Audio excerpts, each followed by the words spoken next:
desafio é colocado na nossa frente, precisamos nos preparar.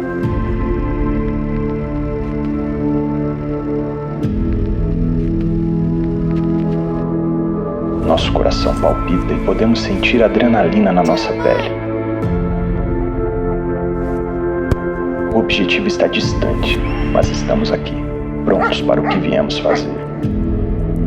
E o que nos guia é a nossa emoção.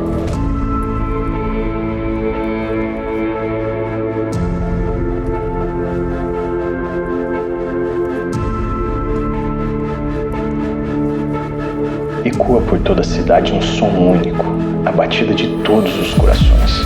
Pois sim, se todos forem juntos, se todos lutarem pelo mesmo objetivo, nossa motivação é muito mais forte.